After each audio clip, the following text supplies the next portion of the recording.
99টা সাপ আমার ঘরে ঢুকিবে, কলিজার মধ্যে মাথা দিবে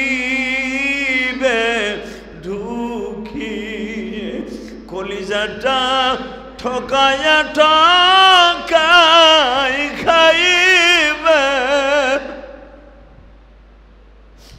কেমনে আমি থাকব বন্ধু কবরে?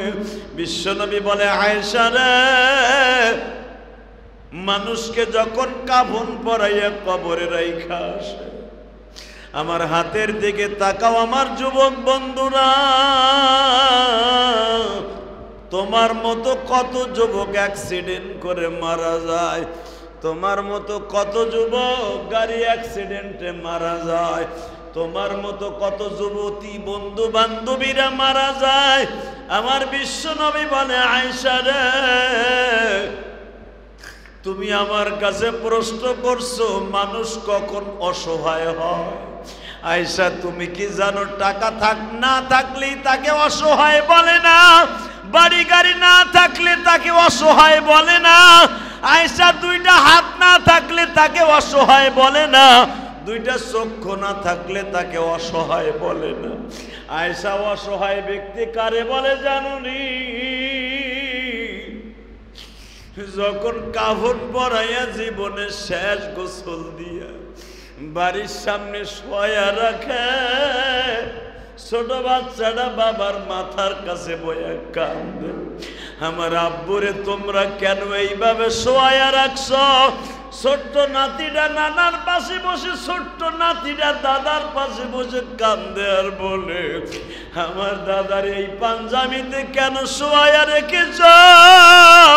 আমার দাদা কেন হাঁটা চলা করে না? আমার নানি কেন হাঁটা চলা করে না? আয়েশা, ওই লোকটার মতো অসহায় আর কেউ হতে পারে না। আয়েশা, এই লোকটার যখন 4 জনে কান্দে লইয়া কবরে রওনা দেয়, এই লোকটা মনে মনে ভাবে, আমি বুঝি এই 4 জনে আমার সঙ্গে যাবে, আমার পিছনে যত বন্ধু বান্ধব দেখি সবাই সাথে যাবে, আমার বড় ছেলেটারে আমার খাটটা ধরে দেখতাছি, আমার শালা সম্বন্ধী বা চাচতো ভাই মামাতো ভাই সবাই দেখতাছি আমার খাট ধরে আমার সাথে কবরস্থানে যায়। ও আয়েশা, যখন ওই লোকটারে কবরের উপরে এইভাবে রাইখা 2 জনের নামে, লোকটা মনে মনে ভাবে, এই 2 জন বুঝি আমার সাথে যাবে। আয়েশা, যখন এই 2টা লোক হাতের পরে ভর দিয়া উঠিয়া যায়, লোকটা ডাইনে তাকায় বামে তাকায়, দেখে মাটির ওয়াল দিয়া।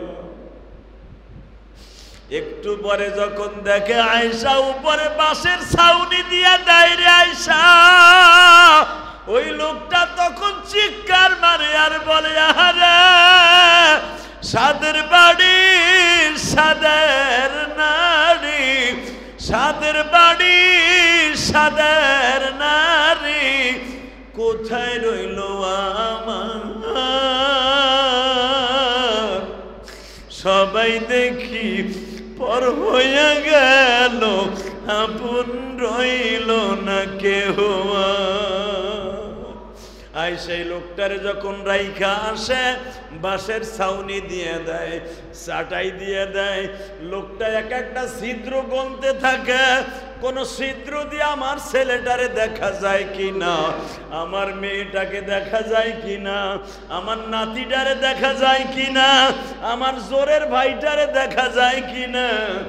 যখন দেখে আর কিচ্ছু দেখা যায় না, পাড়ায়া পাড়ায়া জনগণে আমার কবরে মাটি দিয়া দেয় রে আয়েশা। তখন ওই লোকটা কবরের মধ্যে এমন জোরে চিৎকার মারে আর বলে, আরে কেমনি থাকবো এই কবরে, কমনে থাকবো এই কবরে, একা শুয়া মালিক তুমি দেখা রাখো আমি গুনাহগারকে। বাবা এই লোকটা ডাইনে তাকায় বামে তাকায়, কাউরে না দেখে অন্ধকার কবর। একটু পরেই দেখে বাবা যদি বৎকার হয়, কবরের মধ্যে শরীরের মধ্যে এমন বড় বড় পশমওয়ালা দুইটা লোক ঢুকে। প্রথম আসিয়াই বাবা এদিকে তাকা, যুবক পায়ের কাছে বান্ধন থাকে, একটা টান দিয়ে কাফনের কাপড়টা খুলিয়ে ফেলে।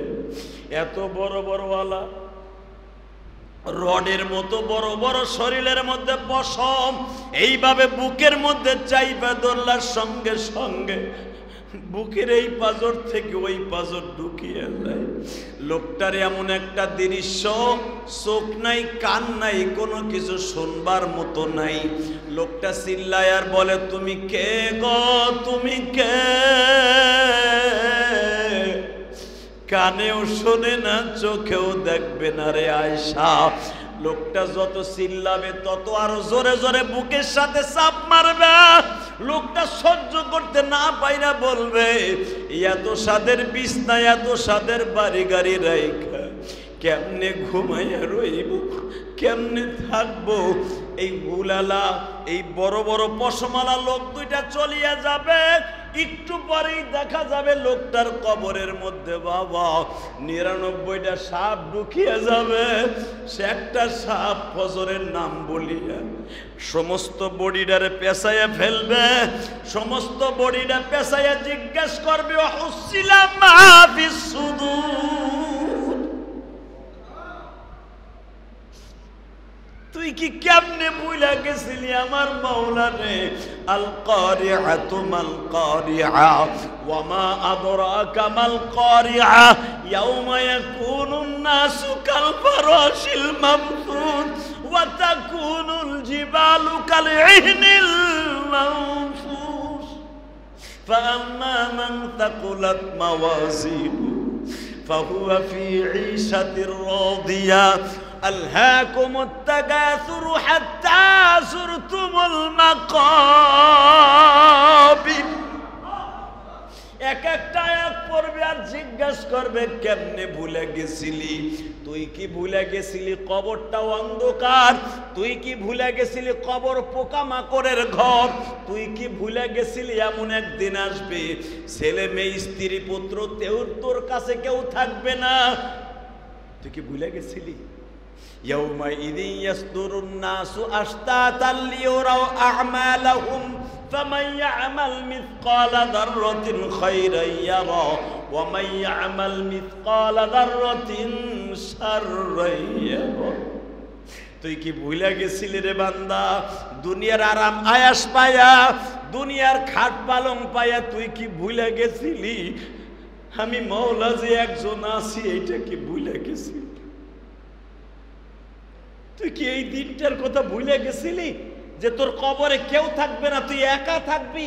ইয়াউমাইদিন ইয়াসতুরুন নাসু আশতাতাল লিউরাউ আ'মালাহুম। তুই কি ভুলে গেছিলি? ওয়া হুসিলা মা ফিস সুদূর। তুই কি ভুলে গেছিলি? আল্লাহ রাব্বুল আলামিন বলেন, হে প্রিয় হাবিব, ইন্না আনজালনাহু ফি লাইলাতুল কদর, আমি আমার কোরআনে কারীমকে সম্মানিত রাত্রে নাযিল করেছি। আপনি কি জানেন এই লাইলাতুল কদর কাকে বলা হয়? সম্মানিত রাত কাকে বলা হয়? এই রাতটা হলো 1000 মাসের চাইতে, লাইলাতুল কদরে খায়রুম মিন আলফি শাহর। এই পবিত্র রাত, সম্মানিত রাত 1000 মাসের চাইতেও উত্তম। শুধু এখানেই শেষ না, এই রাতটা শুধু 1000 মাসের চাইতেই উত্তম নয়। এই রাত্রে তানাজ্জালুল মালাইকাতু ওয়ার রূহু ফিহা বিইذনি রাব্বিহিম মিন কুল্লি আমর সালামুন হিয়া হাত্তা মাতলাইল ফাজর। এই রাত্রে এমন একটা রাত, যেই রাত্রে আমি আমার ফেরেশতা তানাজ্জালুল মালাইকা, আমি আমার আসমানে জমিনে যত ফেরেশতা আছে সব বান্দার ইবাদত দেখার জন্য পাঠিয়ে দেয়। শুধু তাই নয়, আমি আল্লাহ বান্দার ইস্তেকবালের জন্য, বান্দাকে মাফ করে দেওয়ার জন্য তানাজ্জালুল মালাইকাতু ওয়ার রূহু ফীহা বিইذনি রাব্বিহিম মিন কুল্লি আমর। আমি আমার সমস্ত ফেরেশতাদেরকে আমার বান্দাদের জন্য নিয়োজিত করে দেই এবং আমি আমার বান্দার জন্য প্রথম আসমানে চলে আসি, যেন আমার বান্দা আগ্রহ করে এই রাতটাকে দামি মনে করে বেশি বেশি ইবাদত করে। এই রাতের ইবাদত সম্পর্কে বিশ্বনবী বলেন, বুখারীতে আসছে, এই রাত্রে আমার বান্দা 3টা কাজ বেশি করবে। কয়টা? জোরে কর, আরো জোরে। কয়টা? হ্যাঁ, কয়টা বলেন? 1 নম্বরে ইবাদত। 1 নম্বরে কি? জোরে কর, আরো জোরে। 2 নম্বরে তেলাওয়াত। 2 নম্বরে কি? হ্যাঁ, জোরে কর। 2 নম্বরে তেলাওয়াত, 3 নম্বরে হলো জিয়ারত। জিয়ারত বুঝেন? কবর জিয়ারত। এখন প্রশ্ন আসতে পারে, ইবাদত নয় করলাম, তেলাওয়াত নয় করলাম কোরআন শরীফের, কিন্তু জিয়ারত করব কেমনে? মায়ের কবর তো সেই 20 মাইল দূরে, বাবার কবরটা তো সেই আজ থেকে 100 মাইল দূরে, ওখানে যাব কেমনে? প্রশ্ন আসে না? এই রোজা রাইকে হাউলি কবরস্থানে কেমনে যাব? ইমামবাড়ি কবরস্থানে কেমনে যাব? প্রশ্ন আসতে পারে। এই প্রশ্ন আপনারও আসছে, আমার বিশ্বনবীর সাহাবীদের মধ্যেও আসছে। ইয়া রাসূলুল্লাহ, আমাদের বাবার কবরটা তো সেই মক্কা, এখান থেকে প্রায় 450 কিলোমিটার দূর। আমার মায়ের কবর তো সেই মক্কায়, আমরা মক্কার থেকে মদিনায় যাব কেমনে? এই কদরের রাত্রে যাইতেও তো আমাদের 1 সপ্তাহ সময় লাগবে, 12-13 দিন সময় লাগবে। ওই জামানায় তো আর বাস ছিল না, ওই জামানায় বিমানও ছিল না, জামু কেমনে? বিশ্বনবী বললেন, কবর জিয়ারতের জন্য কবরস্থানে যাওয়া শর্ত না। সুবহানাল্লাহ বলেন না? আরো জোরে বলেন। সাহাবীরা খুশির আনন্দে আত্মহারা হয়ে গেলেন। কবরস্থানে যাওয়া তো শর্ত না। না, তাহলে কোথায় বসে করব? বিশ্বনবী বললেন, মসজিদের কোনায় বসবা, চোখের পানি ছাইরা দিবা, প্রথম আমার মাওলাকে অন্তত 4 রেকাত, 6 রেকাত, 8 রেকাত, 10 রেকাত, 12 রেকাত, 16 রেকাত, 20 রেকাত, 100 রেকাত, তোমার যতটুকু মন চায়। কদরের রাত্রের নামাজ কোনো নির্ধারণ নাই। অনেকে বলেন 12 রেকাত, অনেকে বলেন 8 রেকাত, অনেকে বলেন 16 রেকাত। এটা টাটকা ভুয়া কথা। কদরের রাতের নামাজের কোনো শেষ নাই। আপনি যত পড়বেন তত লাভ। বলেন, যত পড়ব, যত পড়ব, সবাই বলেন, যত পড়ব। যেরকম এক্সাম্পল, জেলাপির ভিতরে চিনি যত দিবেন তত মিষ্টি, ঠিক না বেঠিক? রসের নাস্তার ভিতরে, অর্থাৎ ফিরনির ভিতরে, পায়েসের ভিতরে চিনি, খেজুরের রস, খেজুরের মিঠাই যত দিবেন তত। এটা বাংলা শব্দ এইভাবে বলে, যত গুড়, বলেন, যত গুড়, ঠিক যত ইবাদত তত সওয়াব। যত ইবাদত, সংক্ষেপে বুঝাই দিলাম। এখন আপনি কদরের তারাবির নামাজ পড়লেন, এখন মনটা ক্লান্ত হয়ে গেছে, নামাজটা এখন পড়তে ভাল লাগবে না। আমি জানি আমারও ভাল লাগবে না। আমি ইলিয়াসুর রহমান জিহাদি বড় বড় পড়র করতেছি, ওয়াজ করতেছি আপনাদের সামনে, আমারও ভাল লাগবে না, আমি জানি। এখন কি করার? এখন দরকার নাই, বাসায় যেয়ে ভাত খাবেন, অথবা না খান শুয়ে পড়বেন। যদি শুয়ে পড়তে মন না চায়, অন্তত 1 পারা কোরআন শরীফ পড়বেন। তাহলে আমার নবী যে বলছিলেন 1 নম্বরে ইবাদত, বলেন। তারাবি দীর্ঘ সময় পড়ছি, শরীর ক্লান্ত আসছে না? এখন নামাজের দরকার নাই, অন্তত সূরা ইয়াসিনটা বাসায় যেয়ে তেলাওয়াত করবেন। অথবা বাসায় গেলে বাচ্চা ডিস্টার্ব, ছেলে মেয়ের ডিস্টার্ব, বোর্ড ডিস্টার্ব, দেখা গেছে পোলা এক রুমে বসে টিভি দেখে, বউ আর এক রুমে বসে সিরিয়াল দেখে, মাইয়া আর এক রুমে বসে মোবাইল দেখে ফেসবুকে, তোরও এত ঝামেলা, আমারও মন চাইব মোবাইল দেখতে, বাসায় যাবো না, মসজিদের এক কোনায় বসে আমার মাবুদের অন্তত সূরা ইয়াসিনের 7 মুবিন তেলাওয়াত করব। সূরা ইয়াসিন যদি আমি তেলাওয়াত করি, এই রাত্রে যদি আমি মারা যাই, আমার জন্য জান্নাত ওয়াজিব। আরো জোরে কোন। নেকের কাজে আমাকে লজ্জা লাগে, নেকের কাজে আমাদের খারাপ লাগে, ঠেলা গাড়ির মতো ধাক্কাইয়া সুবহানাল্লাহ বলাইতে হয়। কেন? আপনি সুবহানাল্লাহ একবার বলবেন, এই রাত্রে 1000 বার বলার সওয়াব হবে। এই 1000 রে আবার গুণ দেবেন 70-এর সাথে, যোগ গুণ দিয়ে দেখেন কত কত হাজার হইতেছে, কত লাখ হইতেছে। এখানে শেষ না। সূরা ইয়াসিনটা তেলাওয়াত করলেন, তাহলে নবী যে বলছিলেন এই রাত্রে 1 নম্বরে ইবাদত, 2 নম্বরে তেলাওয়াত, 3 নম্বরে হলো জিয়ারত। বুঝেন না আমার কথা? তো ইবাদত তো মোটামুটি তারাবি পড়ছি 20 রাকাত পড়ছি না, বেতের পড়ছি না। এখন তেলাওয়াত সূরা ইয়াসিন পড়লেন, এখন হলো জিয়ারত। মসজিদের এক কোনায় বসে সূরা ইয়াসিন পড়লেন, সূরা মুলক পড়লেন। যে ব্যক্তি সূরা মুলক, ওই যে একটা সূরা আছে, দেখেন আমি কয়েকটা আয়াত তেলাওয়াত করি, আপনি আমার সাথে দেখেন, মিলায় দেখেন সূরা মুলক কাকে বলে। তাবারাকাল্লাযী বিয়াদিহিল মুলক ওয়া হুয়া আলা কুল্লি শাইইন কাদির আল্লাযী খালাকাল মাউতা ওয়াল হায়াতা লিয়াবলুয়াকুম আইয়ুকুম আহসানু আমালা ওয়া হুয়াল আজিজুল গফুর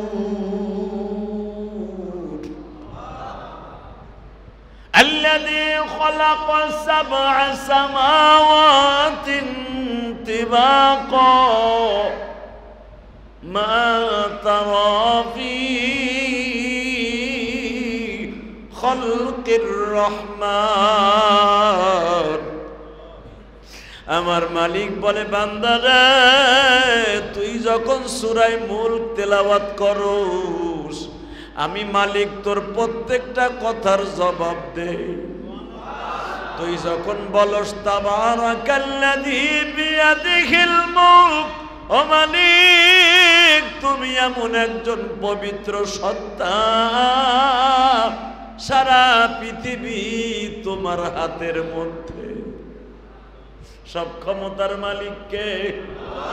সূরা মুলক যদি কোনো মানুষ অন্তর দিকে তেলাওয়াত করে গো ভাই, ওই লোকটা যদি ওই সপ্তাহের ভিতরে অথবা ওই রাত্রে মারা যায়, আমার নবী বলেন সূরা মুলক নামে একটা পাখি হবে। আরো জোরে কর সুবহানাল্লাহ। ওই লোকটার যখন কাফন পরাইয়া জীবনের শেষ বিদায় দিয়া 4 জনে কান্দে লইয়া অন্ধকার কবরে রাইখা আসবে ভাইজান। ওই অন্ধকার কবরে তো মাও নাই, বাবাও নাই, বন্ধু বান্ধব কেউ নাই। রাজনীতির মাঠে কত বন্ধু ছিল, বান্ধবী ছিল, কত ভাই ছিল, বন্ধু বান্ধব ছিল। কবরে আমার কেউ নাই, আমি একা।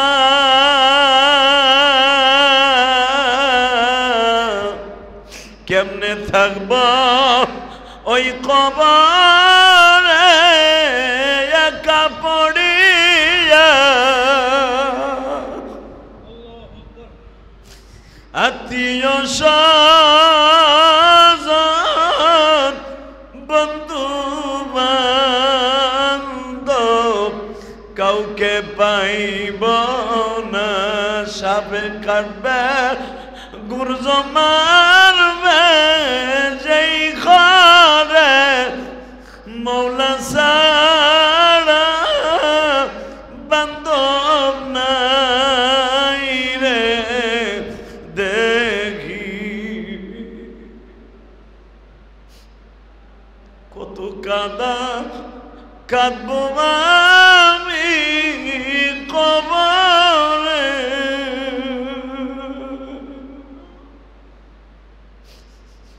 মৌলা ছাড়া কেহ নাই রে দেখি।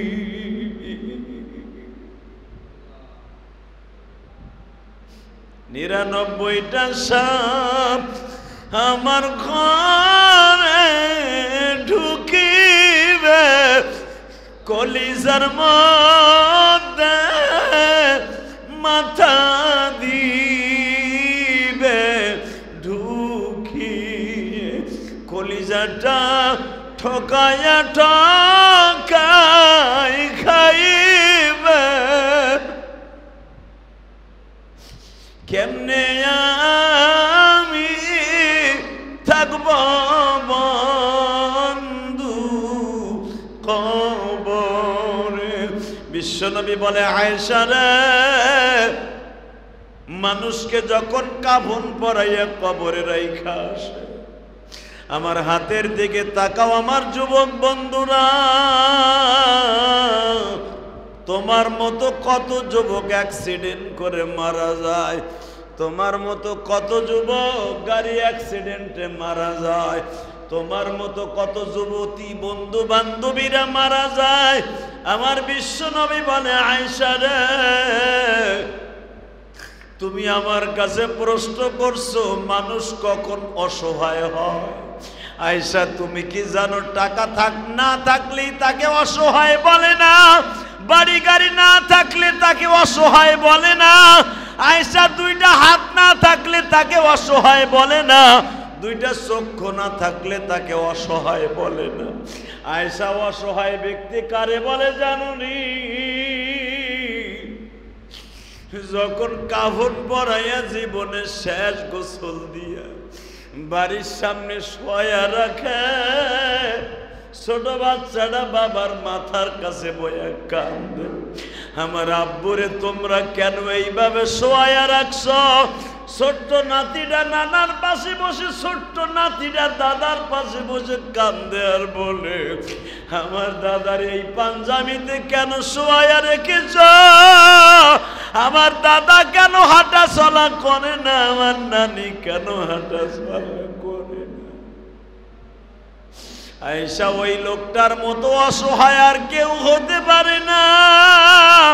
আয়েশা, এই লোকটার যখন চারজনে কান্দে লইয়া কবরে রওনা দেয়, এই লোকটা মনে মনে ভাবে, আমি বুঝি এই চারজনে আমার সঙ্গে যাবে, আমার পিছনে যত বন্ধু বান্ধব দেখি সবাই সাথে যাবে, আমার বড় ছেলেটারে আমার খাটটা ধরে দেখতাছি, আমার শালা সম্বন্ধী বা চাচতো ভাই মামাতো ভাই সবাই দেখতাছি আমার খাট ধরি আমার সাথে কবরস্থানে যায়। ও আয়েশা, যখন ওই লোকটারে কবরের উপরে এইভাবে রাইখা দুইজনের নামে, লোকটা মনে মনে ভাবে, এই দুইজন বুঝি আমার সাথে যাবে। আয়েশা, যখন এই দুইটা লোক হাতের পরে ভর দিয়া উঠিয়া যায়, লোকটা ডাইনে তাকায় বামে তাকায়, দেখে মাটির ওয়াল দিয়া।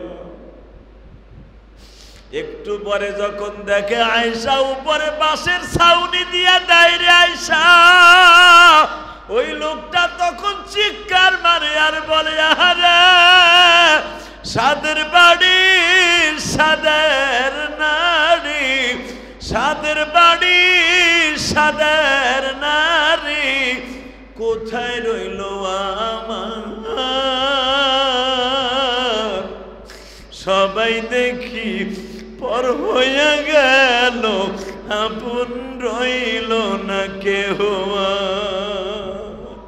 আই সেই লোকটারে যখন রাইখা আসে, বাঁশের ছাউনি দিয়ে দেয়, চাটাই দিয়ে দেয়, লোকটা এক একটা ছিদ্র গনতে থাকে, কোন ছিদ্র দিয়ে আমার ছেলেটারে দেখা যায় কিনা, আমার মেয়েটাকে দেখা যায় কিনা, আমার নাতিটারে দেখা যায় কিনা, আমার জোরের ভাইটারে দেখা যায় কিনা। যখন দেখে আর কিচ্ছু দেখা যায় না, পাড়ায়া পাড়ায়া জনগণে আমার কবরে মাটি দিয়া দেয় রে আয়েশা। তখন ওই লোকটা কবরের মধ্যে এমন জোরে চিৎকার মারে আর বলে, আরে কেমনি থাকবো এই কবরে, কবনে থাকবো এই কবরে, এক একা শুয়া মালিক তুমি দেখা রাখো আমি গুনাহগারকে। বাবা এই লোকটা ডাইনে তাকায় বামে তাকায়, কাউরে না দেখে অন্ধকার কবর। একটু পরেই দেখে বাবা যদি বৎকার হয়, কবরের মধ্যে শরীরের মধ্যে এমন বড় বড় পশমওয়ালা দুইটা লোক ঢুকে। প্রথম আসিয়াই বাবা এদিকে তাকা, যুবক পায়ের কাছে বান্ধন থাকে, একটা টান দিয়ে কাফনের কাপড়টা খুলিয়ে ফেলে। এত বড় বড়ওয়ালা রডের মতো বড় বড় শরীরের মধ্যে পশম, এইভাবে বুকের মধ্যে চাইপা ধরলার সঙ্গে সঙ্গে বুকের এই পাজর থেকে ওই পাজর ঢুকিয়ে দেয়। লোকটার এমন একটা দৃশ্য, চোখ নাই কান নাই, কোনো কিছু শুনবার মতো নাই। লোকটা চিল্লায় আর বলে, তুমি কে গো, তুমি কে? কানেও শোনে না, চোখেও দেখবে না রে আয়েশা। লোকটা যত চিল্লাবে তত আরো জোরে জোরে বুকের সাথে চাপ মারবে। লোকটা সহ্য করতে না পাইরা বলবে, এত সাদের বিছনা, এত সাদের বাড়ি গাড়ি রাইখা কেমনে ঘুমাইয়া রইব, কেমনে থাকবো? এই হুলালা, এই বড় বড় পশমালা লোক দুইটা চলিয়া যাবে। একটু পরেই দেখা যাবে লোকটার কবরের মধ্যে বাবা ৯৯টা সাপ ঢুকিয়া যাবে। সে একটা সাপ ফজরের নাম বলিয়া সমস্ত বডিটারে পেঁচাইয়া ফেলবে। সমস্ত বডিটা পেঁচাইয়া জিজ্ঞেস করবে, হুসিলাম মা ফিস সুদূর, তুই কি কেমনে ভুলা গেছিলি আমার মাওলা রে? আল কারিআতু মাল কারিআ ওয়া মা আদরাকা মাল কারিআ ইয়াউমা ইয়াকুনুন নাসু কাল ফারাশিল মামফুস ওয়া তাকুনুল জিবালু কাল ইহনিল মানফুস ফাআম্মা মান তাকুলাত মাওয়াজিনু ফাহুয়া ফি ঈশাতির রাদিয়া আলহাকুমুত তাকাসুরু হাত্তা যুরতুমুল মাকাবির। এক একটা আয়াত পড়বে আর জিজ্ঞাসা করবে, কেমনে ভুলে গেছিলি? তুই কি ভুলে গেছিলি কবরটা অন্ধকার? তুই কি ভুলে গেছিলি কবর পোকামাকড়ের ঘর? তুই কি ভুলে গেছিলি এমন একদিন আসবে ছেলে মেয়ে স্ত্রী পুত্র তোর কাছে কেউ থাকবে না? তুই কি ভুলে গেছিলি? يومئذ يصدر الناس أشتاتا ليروا أعمالهم فمن يعمل مثقال ذرة خيرا يره ومن يعمل مثقال ذرة شرا يره। তুই কি ভুলে গেছিলি রে বান্দা দুনিয়ার আরাম আয়াস পায়া, দুনিয়ার খাট পালং পায়া তুই কি ভুলে গেছিলি আমি মওলা যে একজন আছি? এইটা কি ভুলে গেছিলি? তুই কি এই দিনটার কথা ভুলে গেছিলি যে তোর কবরে কেউ থাকবে না, তুই একা থাকবি? ইয়াউমাইদিন ইয়াসতুরুন নাসু আশতাতাল লিউরাউ আ'মালাহুম। তুই কি ভুলে গেছিলি? ওয়া হুসিলা মা ফিস সুদূর। তুই কি ভুলে গেছিলি তোর এমন একটা দিন আসবে ইয়াউমা নাহশুরুল মুত্তাকিনা ইলার রহমানি ওয়াফদা। এমন একটা দিন আসবে তোর রোজে মাহশার কায়েম হবে, তোর হিসাব নিকাশ দিতে হবে, তোর জমিন তোর বিপক্ষে সাক্ষ্য দিবে, তোর হাত পাও তোর বিপক্ষে সাক্ষ্য দিবে। তুই কি ভুলে গেছিলি? কোনো জবাব থাকবে না। আল্লাহ ওই দিনটা আসার আগে ঈমান আমল ঠিক করে দেখছো, আমিন। তাকান এদিকে। ওয়াইশা, ওই লোকটার মতো অসহায় পৃথিবীতে কেউ থাকবে না। বাড়ি আছে, গাড়ি আছে, নারী আছে, ছেলে আছে, মেয়ে আছে, ওই ঘরের মধ্যে কেউ নাই। একা একা পড়ে থাকতে হবে। ওই একা একাত্ম জীবন আপনারও আসবে, আমারও আসবে। কথা ঠিক না বেঠিক? জোরে কর, আরো জোরে। ডাক্তার ইউনূস এখন ক্ষমতায়, প্রধান উপদেষ্টা। ডাক্তার ইউনূসকেও যেই 3খানা কাপড় দিবে, আমি সদরউদ্দিন সেও 3খানা কাপড় দিবে, সাবেক প্রধানমন্ত্রী শেখ হাসিনাকেও যেই 5খানা কাপড় দিবে, ওই 5খান কাপড় দিয়ে আমার জনম দুঃখিনী মায়েরও শোয়াইছে। বেগম খালেদা জিয়া মারা যাওয়ার পরে যেই 5খানা কাপড় দিবে ওই 5খানা কাপড় আমার জনম দুঃখিনী মাকেও দেওয়া হয়েছে। কথা বলেন না কেন? প্রেসিডেন্ট জিয়াউর রহমানকে যেই 3খানা কাপড় দিছে, শেখ মুজিবুর রহমানরে ওই 3খানা কাপড় দিছে। জিল্লুর রহমানরাও যেই 3খানা কাপড় দিছে, আব্দুর রহমান বিশ্বাসকে ওই 3খানা কাপড় দিছে। কথা বলেন না কেন? প্রাণের ভাইরা, 3 নম্বরে হলো জিয়ারত। কেন জিয়ারত করবেন? আপনার জনম দুঃখিনী মা কবরে এতিম হয়ে পড়ে রয়েছে, মসজিদের কোনায় বসে সূরা ইয়াসিন তেলাওয়াত করে অথবা ঘরের মধ্যে সূরা মুলক সূরা ইয়াসিন তেলাওয়াত করে আপনি যখন হাত দুইটা তুলবেন, আল্লাহ আমার মা ওই বাগানে কেমন আছে জানি না, আমার বাবা কবরে কেমন আছে জানি না, চোখের পানি নাকের ডগায় আসার আগে আপনার মায়ের কবর আযাব মাপ, আপনার বাবার কবর আযাব মাপ, আপনার ভাইয়ের কবর আযাব মাপ, আপনার বন্ধুর কবর আযাব মাপ, আপনার স্ত্রীর কবর আযাব মাপ, আপনার সন্তানের কবর আযাব মাপ। এখন যদি এই রাত পাওয়ার পরে হুইয়া থাকেন আর ঘুমায় থাকেন আর শীত হয়ে থাকেন বউ লইয়া, আপনার মতো কপাল পোড়াই জমিন একটাও নাই। কথা কন না কেন? কথা কন। এই জন্য কদরের রাত আল্লাহ একটা দেয় নাই, কারণ আল্লাহ জানে একটা যদি দেই বদমাইশগুলো ওই রাত্রে একবারে মসজিদের টাইলস কালা বানায় হেলাবে সেজদা দিতে দিতে। কথা কন না কেন? আমি আল্লাহ জানি কদরের রাত্রে যদি আজকে শুধু 27 রাত্রে দিতাম, ওরা 27 রাত্রে আমি আল্লাহরে ডাকতে ডাকতে ফজর বন্ধ একবার পুরো তামা তামা বানায় হেলাইতো, যে মনে হয় এই রাত্রি আল্লাহরে পাবো। আমি এই জন্য আমি আল্লাহ কদর রাত্রে একটা দেই নাই, 5টা দিছি। কয়টা? জোরে কর, আরো জোরে। এইটা দিয়ে চলে গেল কয়টা? কথা কর না কেন? হ্যাঁ আছে কয়টা? একটা আছে, 29 রানী। এই মুসলমানের পোলা, আমি সবে বরাত 2টা পাইছি, একটা পাইছি, দোনোটা পাইছি মদিনায়। আলহামদুলিল্লাহ বলেন। আমি যখন প্রথম সবে কদর পাইলাম, আমাকে বাংলাদেশে তখন ছিল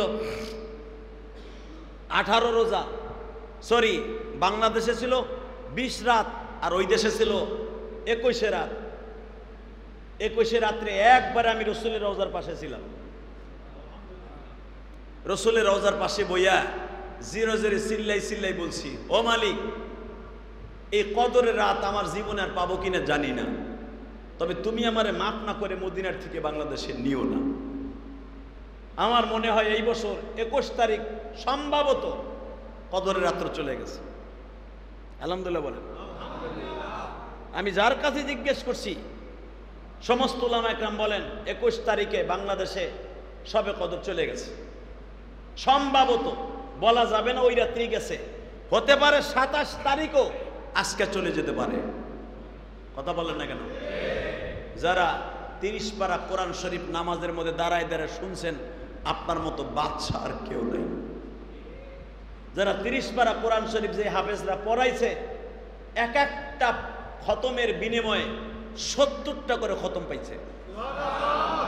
এই জন্যই তো হাফেজ কোরআনের সিনা পচবে না, এই জন্যই তো হাফেজ কোরআনের মাথার ঘিলু কোনোদিন নষ্ট হবে না।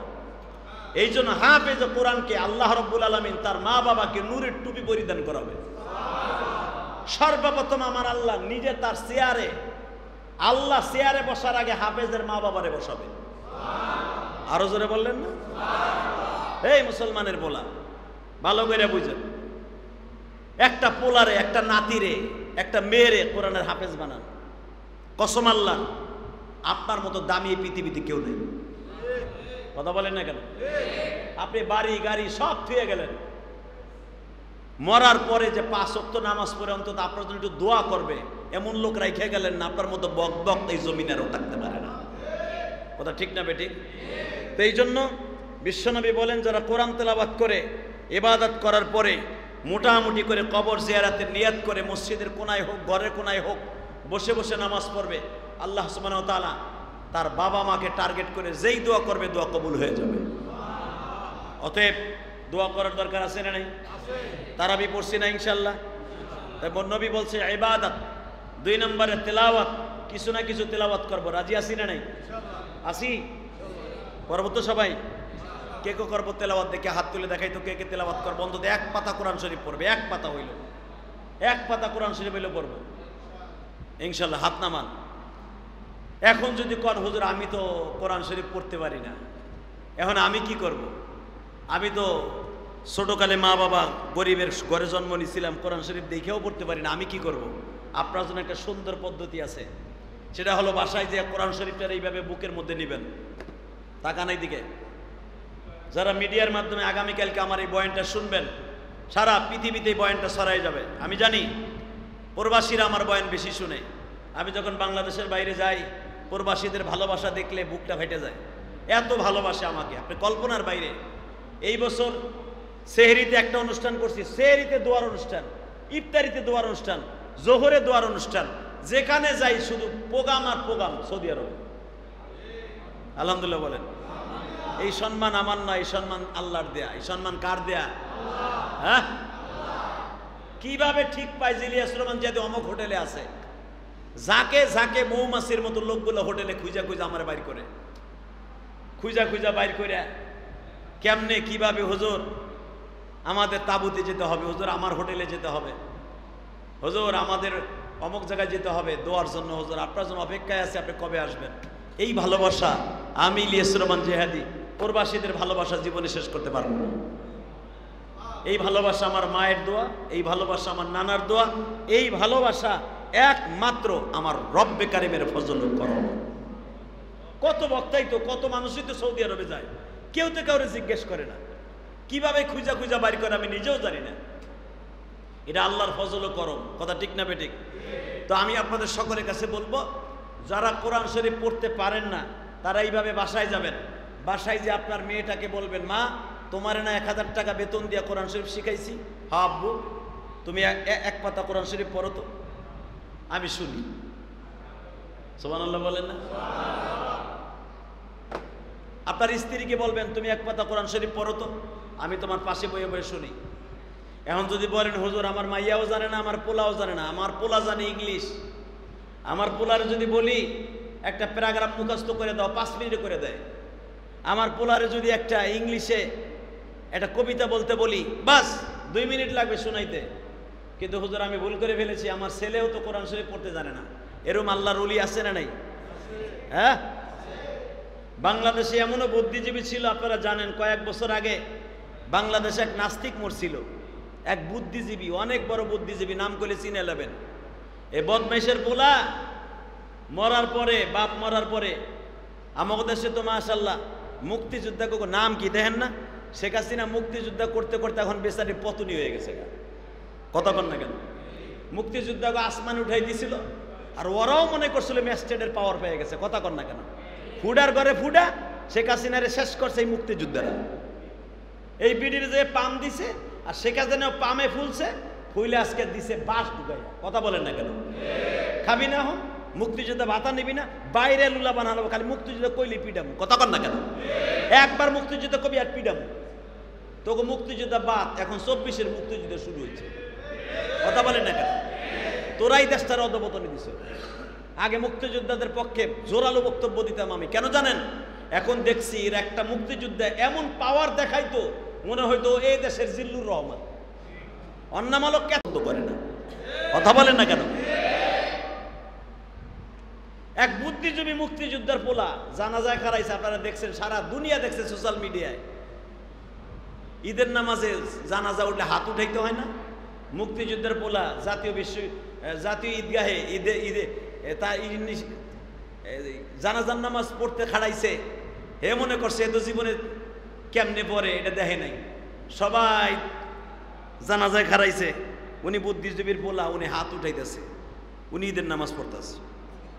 আর মিডিয়াও কি বেজরমা ওইদিকে অর্ধেকে ধরে রাখছে। বুদ্ধিজীবীর পোলায় করে কি, মগার পর মগায় করে কি, সবাই তাকবীর দেয়, হাত না এইভাবে বান্দা তারাবি। এই জানাজার নামাজে কি হাত উঠাইতে হয়? কথা কর না কেন? বুদ্ধিজীবীর পোলা হাত উঠাইতেছে, মশা খাদাইতেছে। মিডিয়া ভালো করে এটা কভারিং করছে।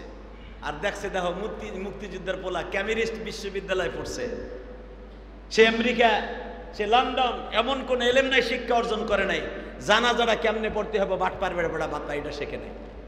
কথা কর না কেন? কি দাম আছে বলেন? কুত্তার দাম আছে, আপনার জিন্দিগির দাম নাই। ঠিক না বেটে? হ্যাঁ, এই জন্য আমার বিশ্বনবী বলেন, তুমি তোমার ছেলেকে বলবা, মা এক পাতা কোরআন শরীফ পড়ো। এই রাত্রে যদি মেয়েও না পারে, বিবির বলবে এক পাতা কোরআন শরীফ পড়ো।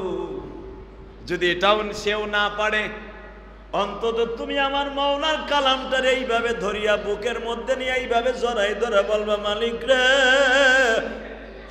তোমার এই কোরআন কদরের রাত্রে নাজেল হয়েছে।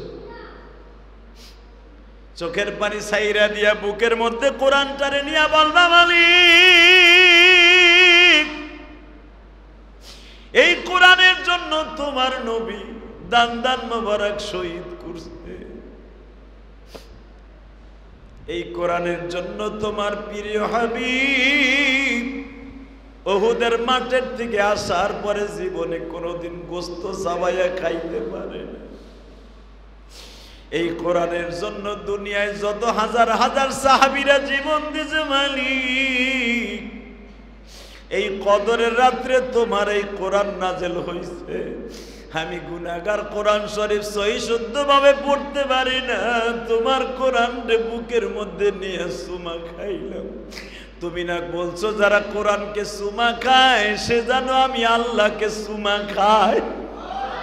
কোরআন শরীফে যে হাত দিয়ে দরিয়া মুসা, সে যেন আমি মাওলার চেহারায় মুসা দেয়।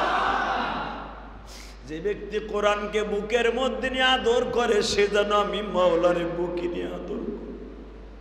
আল্লাহ বুঝি নাই তোমার কোরআনের এত দাম গো মালিক। যদি আগে জানতাম কোরআনের এত দাম, স্কুল কলেজেও পড়তাম, মাদ্রাসায় যাইয়া কোরআনটা সহি শুদ্ধভাবে শিখতাম, তাবলিগে যাইয়া অন্তত এক চিল্লা দিয়া এক সাল দিয়া কোরআন শরীফ শেখার চেষ্টা করতাম, চরমুনার মাঠে যাইয়া অন্তত 3 দিন বয়ান শুইনা তোমার কোরআন শিখতাম, হালকায় জিকিরে যাইয়া চরমুনার মাঠে যাইয়া কোরআন শিখতাম, তাও কপাল খারাপ, পারি নাই গো মালিক। এখন এই বয়সে, বুড়া বয়সে কি করব, শিখতে পারি না। এই জন্য তুমি আমারে লাথি মারিও না। ইলিয়াসুর রহমান জিহাদির মসজিদে বসিয়া তারাবির নামাজ শেষ করিয়া কোরআনটা বুকে নিয়ে আদর করছি, তুমি আমারে লাথি মাইরা তারায় দিও না। আমি আপনারে ওয়াদা করে গেলাম, এইভাবে যদি এই রাত্রে কোরআনটারে বুকে নিয়েও একটু আদর করতে পারেন, মাফের আশা করতে পারেন। এক নম্বরে ইবাদত বলেন, 2 নম্বরে তেলাওয়াত, 3 নম্বরে জিয়ারত। ঘরের কোনায় বসিয়া জনম দুঃখীর মায়ের কথা মনে করে এইভাবে কাঁদবা, কিভাবে শিখায় দেয়। আমি আপনাদের কাছে আমার নিজের কথা বলি, আমি ঈদের সময় আসলে সহজে নিজে কোনো জিনিস কিনতে চাই না। নতুন ঈদের জিনিস আমি সহজে পড়তে চাই না। হয়তো কয়েক বছর ধরে কিনি, বাসার থেকে কেনে, অথবা অনেক বন্ধু বান্ধবে হাদিয়া দেয়, অনেক মুসল্লিরা হাদিয়া দেয়, তাও আমি বেশিরভাগ নতুন জিনিস পরে আমি ঈদের নামাজ পড়াইতে যাই না। আপনারা খেয়াল করবেন, আমি আগের পুরান জিনিস পরে, কারণ আমার জামা কাপড় এমনিতে সারা বছর নতুন থাকে, কারণ আমার পাঞ্জাবি জামা কয়টা আমি নিজেও কইতে পারবো না। কারণ হজে গেছি, কত মুহিব্বিনরা আনবো না, জোর করে হুজুর আমার এই পাঞ্জাবিটা আপনার নিতে হইব।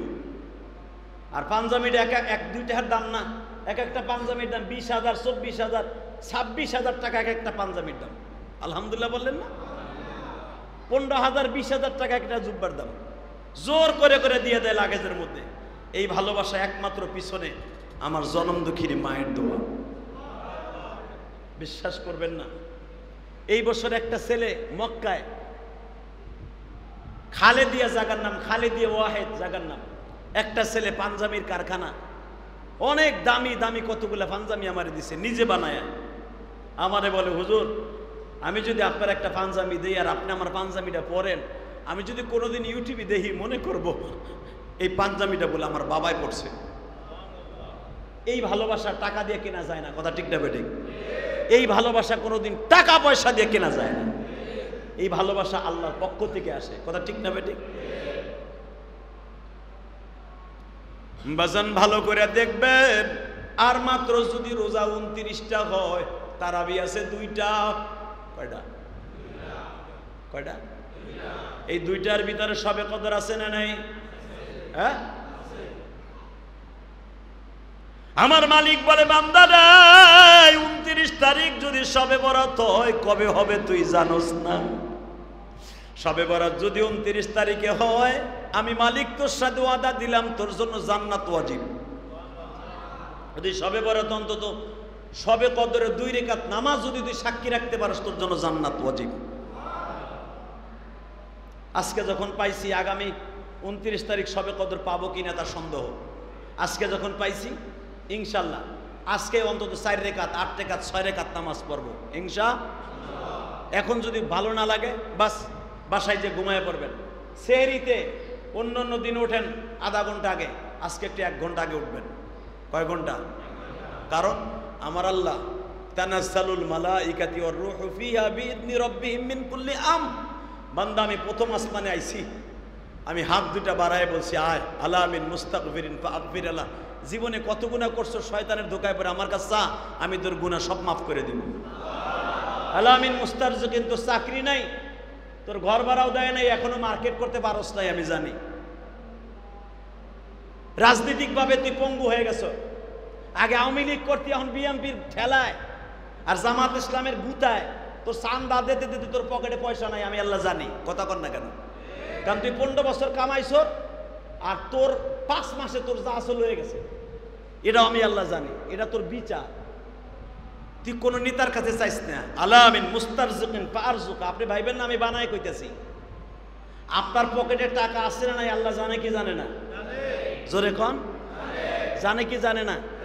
আপনি কয়টা মিথ্যা মামলা খাইছেন দোষ না করেও, এটা কে জানে? আল্লাহ সেই কথা বলে আলামিন মুস্তারজিকিন ফারজুকা। মিথ্যা মামলা খাইছ তুই জানো স্যার, আমি জানি তুই এটা করস নাই, দলের কারণে মামলা খাইছ। আমি ওয়াদা দিছি তোর মামলার উকিল আমি হব। হ্যাঁ সুবহানাল্লাহ। সেহরির সময় যে কইও এ জোরে কও। আল্লাহ নিজে বলেন আলামিন মুস্তারজিকিন ফারজুকা আলা কাদা হাত্তা ইয়াতলা'আল ফাজর উফি আলা কাদা হাত্তা ইয়াতলা'আল ফাজর। এইভাবে তোর মনের যত কথা আছে আমার কাছে ক, কদরের রাত্রে আমি সব শুনবো। কারণ আমি তোর কাছে চলে আসছি, তুই যাস কবি তাই শুনবো। তোর কাছে হাত বাড়ায় দিছি, চা কি চাবি চা, আলা কাদা এইভাবে চাইতে থাক। তুই যা চাবি তাই পাবি, তুই যা চাবি তাই পাবি। আল্লাহর কাছে চাইতে কম চাবো? হ্যাঁ, প্রথম চাবো আজকে আল্লাহ আমাকে মাফ করে দাও। কি চাবো বলেন?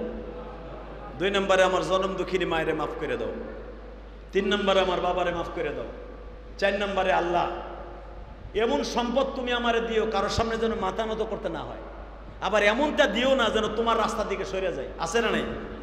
হ্যাঁ, অনেকে দেখবেন সম্পদের গরমে ও আল্লাহরই ভুলে যায়। আছে না নাই? আপনি বিশ্বাস করবেন না, গতকালকে একটা প্রোগ্রামে গেছিলাম আমি, তো একজনে বলতেছে তার দোকানে বইয়া, আরে বেটা টাকা হইলে আল্লাহরও কেনা যায়। হ্যাঁ নাউজুবিল্লাহ, বৌরলিয়ে ঘুমাইয়া কই মিয়া, ভালো করে বুঝো, টাকা থাকলে আল্লাহরে কেনা যায়? হ্যাঁ, কথা আসতে কইলেন যে। তো রাস্তার উপরে কি কমু আরে কন, আরে তো আর আমি কিছু করতে পারি না। আমি যদি কইলে যে একটা অপমানজনক কথা কয়, টাকা হইলে আল্লাহরে কেনা যায়। তার মানে আমার আল্লাহ মাঝে মাঝে মামলা খাইয়া টাকা টুকা পকেট খালি হয়ে যায়, ওর মতো বদমাইশের কাছে টাকা নিয়ে আল্লাহ মামলা খালার চায়, তাই না?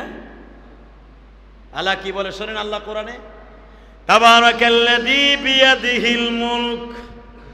হে বান্দা তুই আমারে কি মনে করস? তাবারাকাল্লাযী বিয়াদিহিল মুলক, আমি আল্লাহ এত বড় সম্পদের মালিক, সারা পৃথিবী আমার হাতের মুঠোর মধ্যে। আল্লাযী খালাকাল মাউত ওয়াল হায়াত, তোর মরণ তোর জীবন আমার হাতে। ঠিক না বেঠিক? কে বলছে এই কথা? হ্যাঁ, যদি এই সূরাটা পারেন পড়বেন বাসায় যায়, পড়ে আপনি যদি কালকে মারা যান অথবা আগামী রমজান আসার আগেই মারা যান, এই কদরের রাত্র সাক্ষী এই সূরা মুলক আপনার কবরের ভিতরে একটা পাখি হইয়া ঢুকবে। পাখি হইয়া ঢুইকা আপনার ডানার মধ্যে ঘুম পড়াইয়া একটা উড়াল মারবে, একটা উড়াল দিয়া আপনার রুহুটারে লইয়া আল্লাহর আসমানে চলে যাবে। আপনার ডানার মধ্যে নিয়ে কিয়ামত পর্যন্ত এই পাখিটা ঘুমায় থাকবে।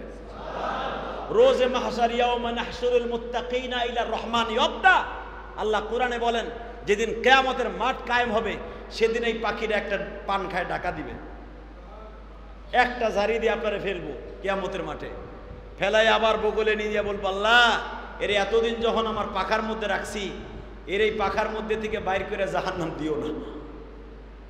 এর সূরা মুলুকের আমল করার কারণে, তোমার এই সূরাটার আমল করার কারণে এর জান্নাত দিবা, তারপরে আমি এখান থেকে চলে যাব।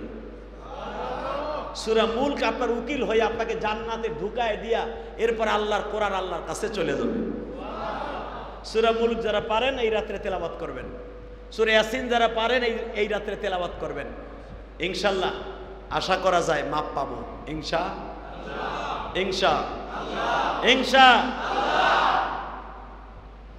এই রাত্রে আমার আল্লাহ কয়েকজনকে মাফ করবে না। এক নম্বরে নেশাখোর, এক নম্বরে যারা মদ খান, জুয়া খান, গাঞ্জা খান, জুয়া খেলেন, হিরোইন খান, এদেরকে আল্লাহ মাফ করবে না। শিরক যারা করেন, যারা শিরক করেন, পীরের পূজা, মাজার পূজা, কবর পূজা, আল্লাহ এদেরকে মাফ করবে না আজকে। এবং যারা জানতে শরীরে মা বাবার সাথে বেঈমানি করেছেন, আছে না নাই? আছে না? হ্যাঁ, বাপ মা তো কবরে চলে গেছে, এখন আপনার অবস্থা কি হইব? মনে রাখতে হবে যেই সন্তানের পরে মা বাবার বরদোয়া আছে, আল্লাহর জাতের কসম করে আল্লাহ বলেন তুই সেজদা দিয়ে লাভ নাই, তুই আমার কাছে সেজদা দিস না, তোর সেজদা কোনো লাভ নাই। এই বান্দা মনে রাখবি, একটা লোকের পেট ভরে যাওয়ার পরে তার কাছে স্বর্ণের দিয়ে যদি পুরি বানায় দেন ওই লোকটার কাছে খাইতে ভালো লাগবে না। এই বান্দা তোর সেজদা আমার কাছে টেস্ট লাগবে না, কারণ তোর বরদোয়া এমন ভরে গেছে তোর জিন্দেগিটা, তোর বরদোয়ার কারণে তোর কোনো ইবাদত আমার আসমানে আসবে না। তুই আমার কাছে সেজদা দিস না। এখন প্রশ্ন আসতে পারে তাহলে আমার কারণটা আমি করবোটা কি? কদরের রাত্র পাইছি, তাহলে আমার কুত্তা হিসাবেও কি আল্লাহ মাফ করবো না? আল্লাহ বলেন তোর জন্য একটা সিস্টেম আছে, যদি মা বাবা বাইচা থাকে, দূরে থাকে, টেলিফোন করে বলে ফেলবি মা গো কদরের রাত্র তুমি যদি একটু মাফ করে দিতাম আজকে মাফ পেয়ে যেতাম। তোর যদি এইটাও কাছে না থাকে, টেলিফোনে বললি, কাছে থাকলে দাম করে বাবা মায়ের হাতটা টান দিয়ে ধরে বলবি আল্লাহ আমার বাবা মার কাছে মাফ চাইছি, তুমি মাফ করে দাও। আল্লাহ বলেন তোর মায়ে যদি মাফ করে দেয় আমিও ওয়াদা করলাম আমি মাফ করে দিছি।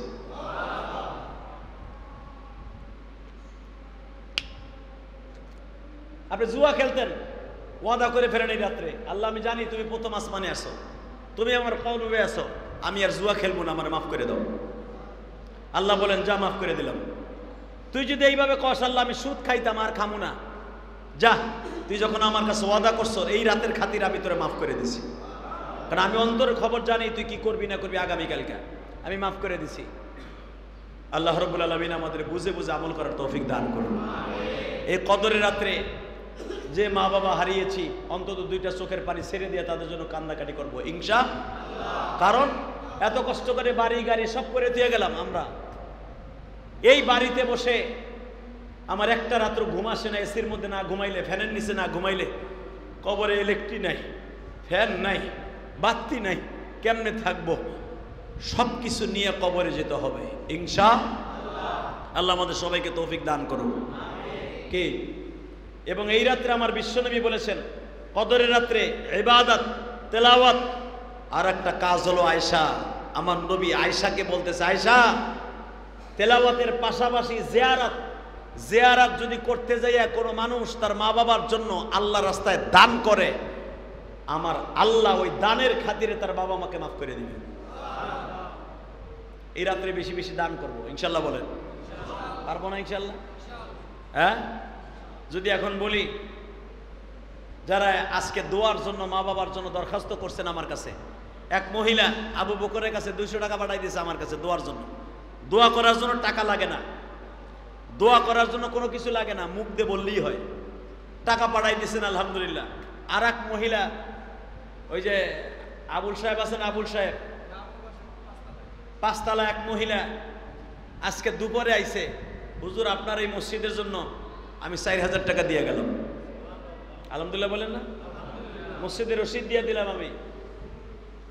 মহিলাটা আসছে, কয় হুজুর আমিও অসুস্থ, মাজার হাড্ডি ক্ষয় হয়ে গেছে, দাঁড়াইতে পারি না, বইতে পারি না, হইতে পারি না, কষ্ট হয়। আমার অফিসে আসছে দোতলায়, জোহরের পরে আসিয়া আমার মসজিদে 4000 টাকা দিয়া চোখের বাড়ি ছাইরা দিছে। হুজুর আমি ফাতেমার মা, মায়েটার নাম ফাতেমা, ফাতেমার নামের ওষুধ কাটছি, ফাতেমার জন্য একটু দোয়া করবেন, আমার ফাতেমা অসুস্থ এবং ফাতেমার বড় বোনও অসুস্থ, আমিও অসুস্থ, হুজুর আজকে রাত্রে দোয়া করবেন। বিশ্বাস করেন আমি মনে মনে ভাবলাম এই মহিলাটা এত কষ্ট করে আমার অফিসে আইসা টাকাটা দিয়ে গেল, মহিলাটার মনের মধ্যে একটা বিশ্বাস আছে, যদি ইলিয়াসুর রহমান জেহাদির মসজিদে এই টাকাটা দেই, এই মাদ্রাসায় দেই, বিশ্বাস আমার আল্লাহ আমারে মাফ করে দিতে পারে। কথা বলেন না কেন? হ্যাঁ, মানুষ বিশ্বাসে অনেক কিছু করে, করে কি করে না? মনে রাখতে হবে যাদের বাবা মা চলে গেছে, আমি আল্লাহর ঘর সাক্ষী রেখে বলছি, আপনি যদি এই রাত্রে বেশি বেশি দান করেন, রব্বে কারিম আপনার দানের খাতিরে বাবা মারে মাফ করে দিবে।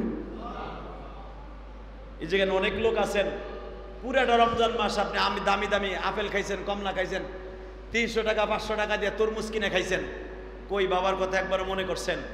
মায়ের কথা একবারও মনে করছেন? 500 টাকা যদি কোনো এতিমখানায় কিনে দিয়ে আসতেন, একটা তরমুজ একটা বাঙ্গি কিনে দিয়ে আসতেন, আমি কসম করে বলি ওই বাঙ্গিটা আপনার ছাত্ররা খায় নাই, আপনার বাবাই খাইছে কবরে, আপনার মায়ের কবরে খাইছে। আল্লাহ সুবহানাহু ওয়া তাআলা আপনাদেরকে বেশি বেশি করে রমজান মাস যতদিন বাকি আছে আমল করার তৌফিক দান করে, সব বলে আমিন। আল্লাহ আমাদের সবাইকে কবুল করুক। তো ইনশাআল্লাহ তাআলা একটু পরে এই মসজিদে 4 জন হাফেজে কোরআন আপনাদের 30 পারা কোরআন শরীফ শোনাইছে। সারা দুনিয়াও যদি এক একটা অক্ষরের বিনিময়ে আমরা দিতে চাই, সম্ভব না। কথা বলেন না কেন? সম্ভব? পারবেন শেষ করতে? আরে দুনিয়া দিলেও তো সম্ভব না মিয়া। তারাবি হিসাবে কোনো টাকা পয়সা না। এরা 4টা লোক আমাদের পিছনে শ্রম দিছে, আমরা কোরআনের হাফেজ না, এরা আমাদের কোরআন শরীফ শুনাইছে এই জন্যও না, নামাজের মধ্যে পড়ছে এই জন্যও না, তারাবি পড়ে কোরআন খতম শুনে কোনো হাফেজ সাহেবকে তাওয়া দেওয়া জায়েজ নাই। আমরা কেন দিচ্ছি তাহলে? কেন দিচ্ছি? এত কষ্ট করে কেন উঠাইছি? কার জন্য উঠাইছি? একমাত্র উঠাইছি এরা অধিকাংশ গরিব মানুষ, ঠিক না বেঠিক? এরা অধিকাংশ আমাদের পিছনে শ্রম দিছে, আমাদের ভালোবাসার মানুষ, এদের পারিশ্রমিকও না, এরা আমাদের মসজিদের একজন মেহমান, আমার এলাকায় এখানে আসছে, আমি মেহমান হিসাবে তাদেরকে কিছু হাদিয়া দেব। আলেম হিসাবে যদি আমি হাদিয়া দেই, বিশ্বনবী বলেন যে ব্যক্তি আলেমকে হাদিয়া দিল সেজন্য আমি নবীকে হাদিয়া দিল। ওই আলেমকে হাদিয়া দেওয়ার নিয়ত করে ইনশাআল্লাহ তাআলা যদি আমি কিছু পকেট থেকে খসাই, আমি আল্লাহর ঘরকে সাক্ষী রেখে বলি আল্লাহ আমার জন্য জান্নাত দিবে। ইনশাআল্লাহ বলেন? রাজি আছেন না? আছেন? এখন যদি আমি কই এই হাফেজ সাহেবদেরকে আমি বিদায় করবো, এরা বাড়তে যাইব, আপনার ছেলে মেয়ের যে লাগা 5000 10,000 টাকার মার্কেট করছেন, এই হাফেজ সাহেবরে আপনি অন্তত 500টা টাকা দিবেন, 5000 দেওয়ান লাগবো না, 1000টা টাকা দিবেন। আপনার জনম দুঃখিনী মায়ের 1000 টাকা দিয়ে একটা জনিপ্রিন্ট শাড়ি কিনতেন না, মা কবরে আরামে থাকবে। আমি জেহাদি গ্যারান্টি দিলাম এই কদরের রাত্রে দানের জায়গা পাইতেছেন না, দেন তো কে দিবেন? 1000 টাকা 500টা টাকা এই আলেমদেরকে সাহায্য করবেন, আলেমদেরকে হাদিয়া দিবেন। আসেননি কেউ? হুজুর আমি 500 টাকার একটা নোট বাইর করে দিলাম আমার মায়ের জন্য, 1000 টাকার নোট বাইর করে দিলাম আমার বাবার জন্য। আমার বিশ্বাস আপনার বাবা মা কবরে ভালো থাকবে ইনশাল্লাহ। কি দিবেন নি কেউ? 500 টাকা 1000 টাকা? অথবা আজকে পারবেন না, রাত্রে নিয়ে আসেন নাই, জুমায় নিয়ে আসবেন আগামীকালকে। আসেন কেউ? ওয়াদা করবেন আপনি দিবেন। কত? 500। আর কে? আর কে দিবেন? 500 1000 টাকা আজকে নিয়ে আসেন নাই, কালকে দিয়ে দিবেন আপনি। আর কেউ নাই?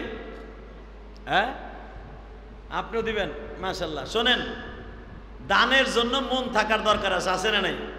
অনেকে বাড়ির মালিক, গাড়ির মালিক, সব কিছুর মালিক, দেখবেন দানের ক্ষেত্রে সবার পিছনে ওই ব্যক্তি, আছে না নাই? এই যে আমি উমরায় যাওয়ার আগে আপনি বিশ্বাস করবেন না, আমি এই হাফেজদেরকে 20,000 টাকা দিয়ে গেছি। কত? হ্যাঁ, আমি যদি আপনারে কই আপনি 20,000 না 2,000 না, আপনি চিত হয়ে পড়বেন।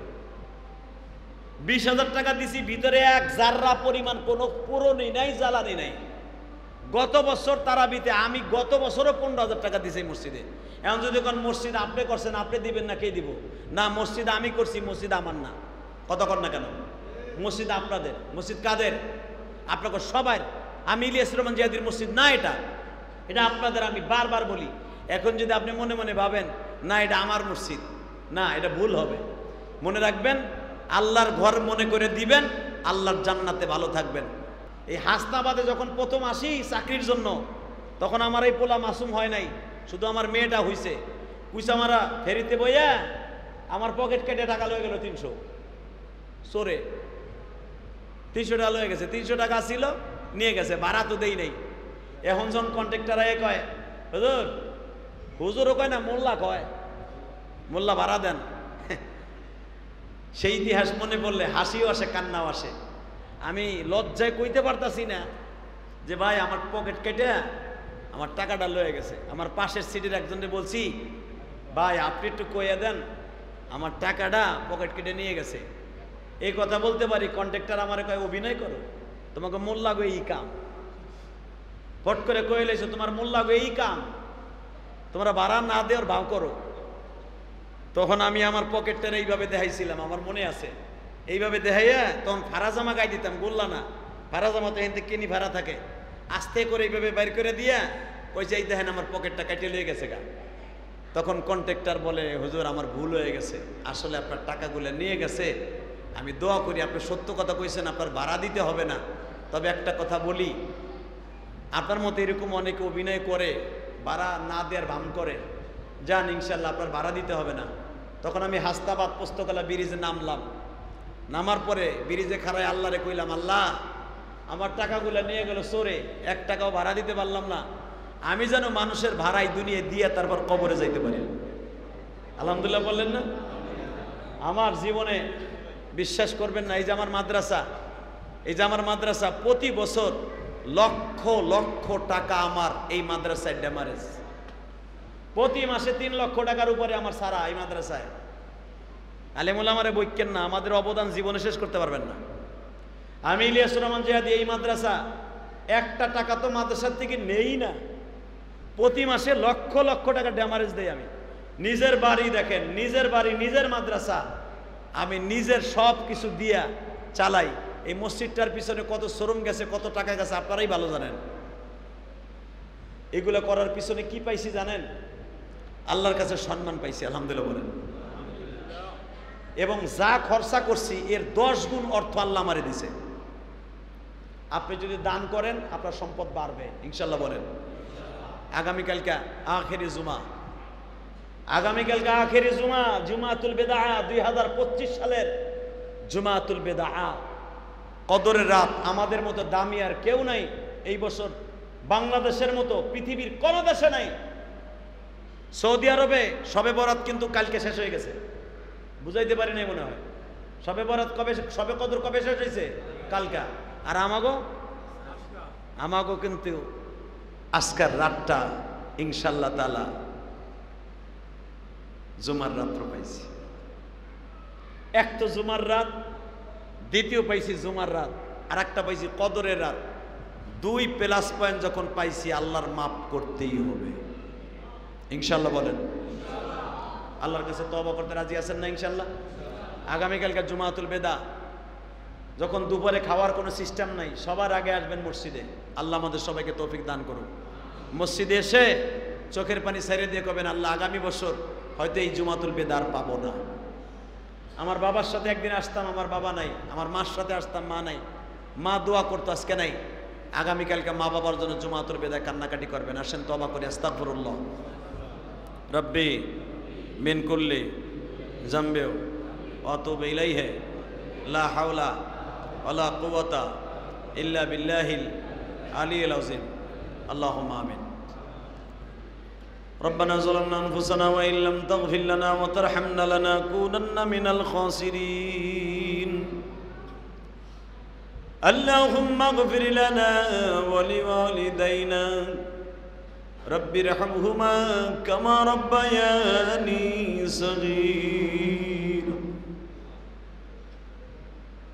اللهم أنت السلام ومنك السلام وإليك يرجع السلام حينا ربنا بالسلام وأدخلنا الجنة دارك دار السلام تباركت ربنا وتعاليت يا ذا الجلال والإكرام اللهم اغفر لنا ولوالدينا رب ارحمهما كما ربياني صغيرا কত গুণা করছি মাওলা জীবনে মাফ কইরা দাও তোমার নামে খাতি মাফ কইরা দাও তোমার নামে খাতি তুমি যদি মাপ নাই করবা মোদেরকে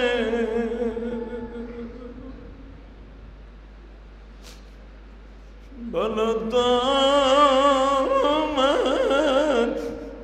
বান্দা যাবে কার কাছে আল্লাহ তুমি তাকায় দেখো 2025 সালের 27শে রজনী কদরের রাত নিয়ে এতিমের মতো অসহায়ের মতো দুটা হাত বাড়াইছি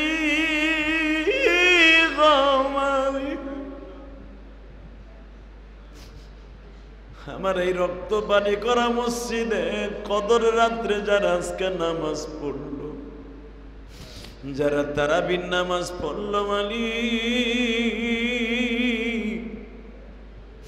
সারাদিন রোজা রাইখে শরীরটা ক্লান্ত হয়ে গেছে 1.5 ঘন্টার উপরে তারাবির নামাজ পড়িয়া নসিহত শুনিয়া চোখের পানি ছেড়ে দিছে এদের মধ্যে কার জানো জনম দুঃখিনী মা গো মা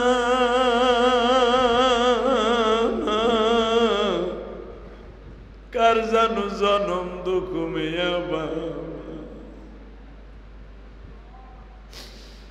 আরে এমন একদিন ছিল বাবারে ঈদের 3 দিন আগে বলতাম বাবা স্বাস্থ্য ভাইরা পাঞ্জাবি শার্ট কিনছে তুমি কি কিনে দিবা না বাবা এতই দরিদ্র ছিল গরিব ছিল বাবা গামছা দিয়ে চোখ মুছতো আর বলতো বাবা আমি তোদের কিনে দিতে পারলাম না তোমরা বড় হয়ে কিনে নিও আজকে কোটি কোটি টাকার মালিক বাড়ির মালিক গাড়ির মালিক বাবা আজকে কবরে মা দুঃখিনীর কাছে যে বলতাম মা সবার বাবা কাপড় কিনে দেয় আমার আব্বুকে কিনে দিব না মা বুকের মধ্যে চাইপা ধরে বলতো বাবা রে তোমার আব্বা অটো রিক্সা চালায় ভ্যান চালায় ফ্যামিলি চালাইতে পারে না ঈদের মার্কেট করবে কি দিয়ে আল্লাহ এমনি করে যাদের বাবা মা কবরে ওই বাবা মায়ের কবরটা জান্নাতের বাগান বানায় দিয়ে আল্লাহ তুমি তাকায় দেখো যাদের চোখে পানি এই কদরের রাত্রে আমি এদেরকে দিয়া বিদায় দিয়ে দিব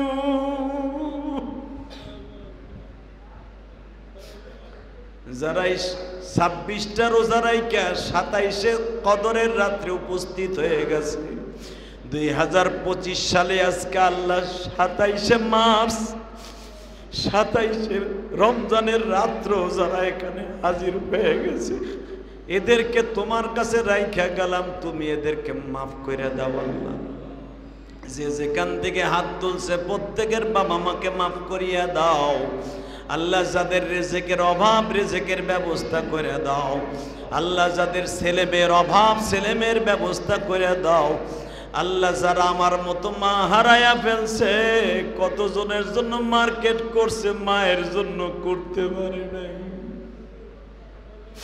কতজনের জন্য মার্কেট করলো, বাবার জন্য করতে পারে নাই।